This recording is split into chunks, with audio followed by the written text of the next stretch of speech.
Tuhan bersamamu dan bersama rohmu. Inilah Injil suci menurut Yohanes. Dimuliakanlah Tuhan.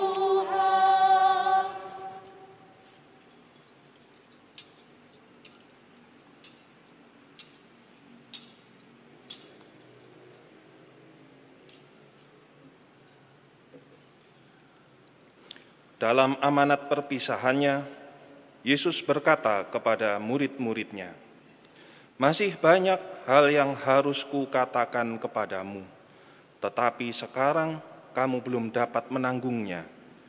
Tetapi apabila Dia datang, yaitu Roh kebenaran, Ia akan memimpin kamu ke dalam seluruh kebenaran, sebab Ia tidak akan berbicara dari dirinya sendiri, tetapi segala sesuatu yang didengarnya, itulah yang akan dikatakannya.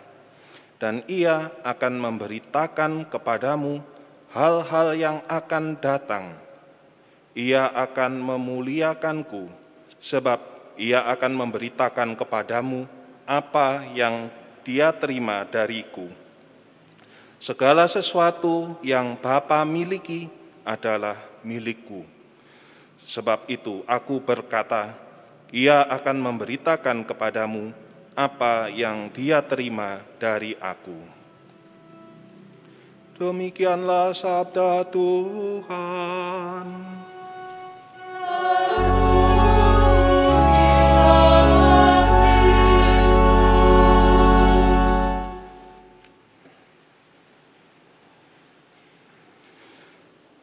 Saudara-saudara, ketika saya merenungkan misteri Tritunggal yang kita rayakan pada hari ini, saya bersyukur karena saya dibaptis waktu saya masih bayi.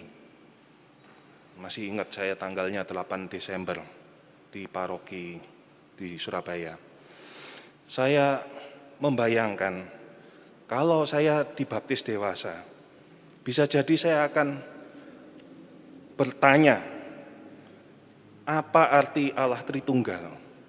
Dan saya mungkin hanya akan memutuskan untuk dibaptis kalau saya sudah memahaminya.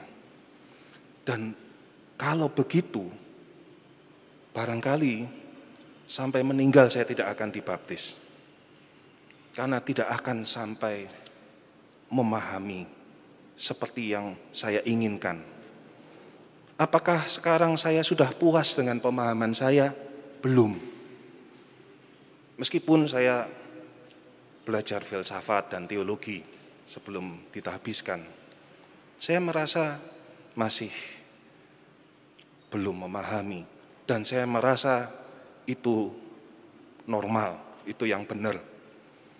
Justru saya mesti khawatir kalau saya merasa sudah memahami Allah. Saudara-saudara, Allah yang satu saja sulit dipahami, apalagi Allah yang Tritunggal. Tetapi saya kemudian merenungkan apa arti Allah Tritunggal, dan saya akan berbagi pemahaman saya. Yang menjadi kunci dalam pemahaman kita mengenai Allah Tritunggal adalah kata-kata penulis surat pertama Yohanes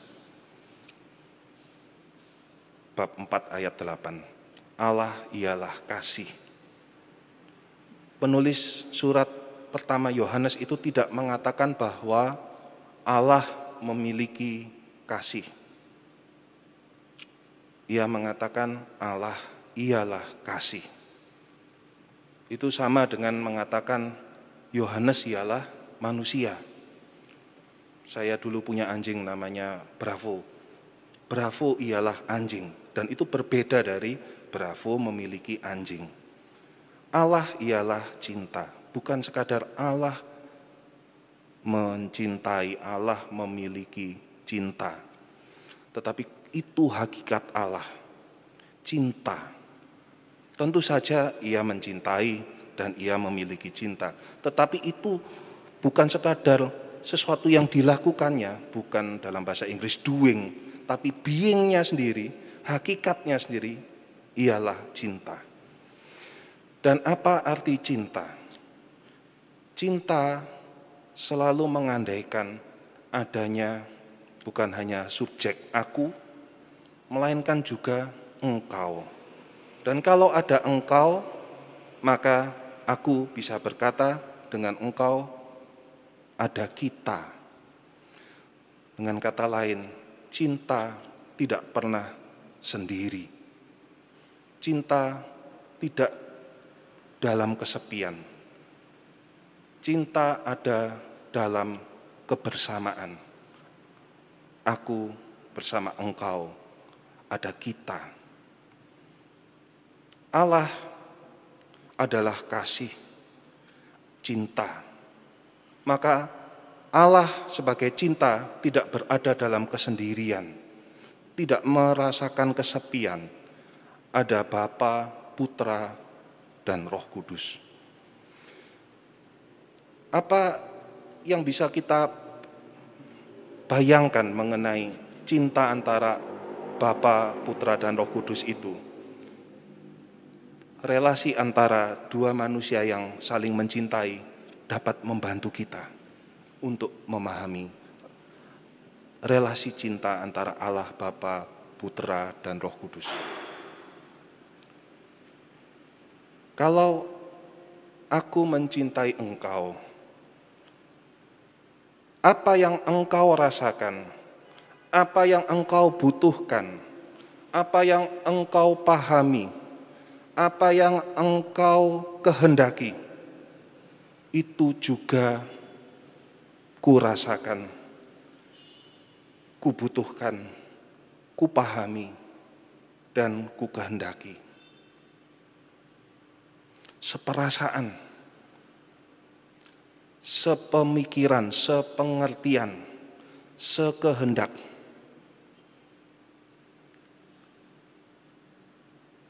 Lalu apakah ada dua perasaan, dua pikiran, dua kehendak? Tidak, satu.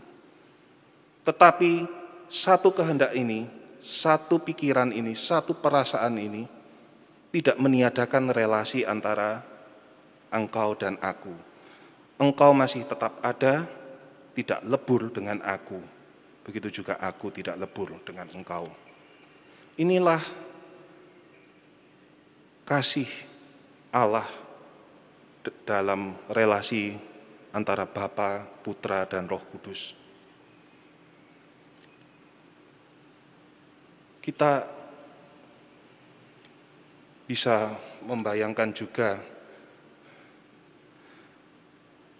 film yang lucu yang diperankan oleh Rowan Atkinson, Mr. Bean.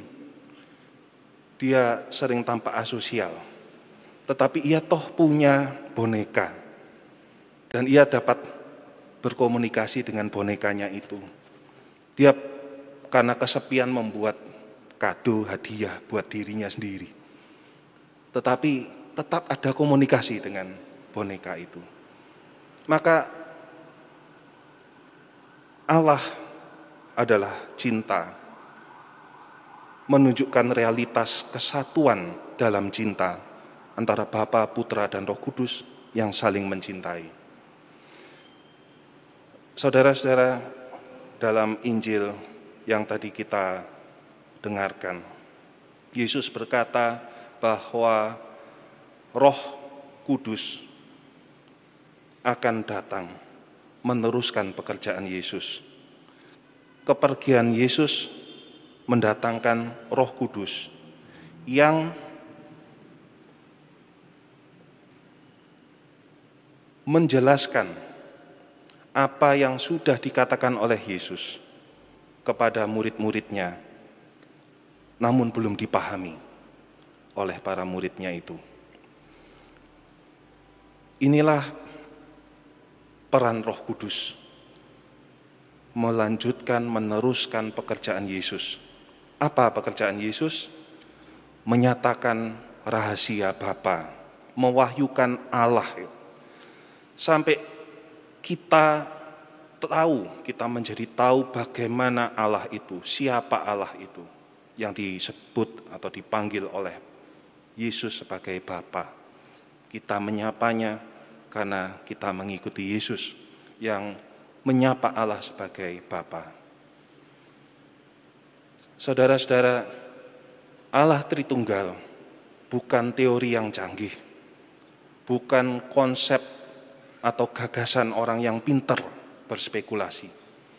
Allah Tritunggal ini tidak ditentukan oleh gereja.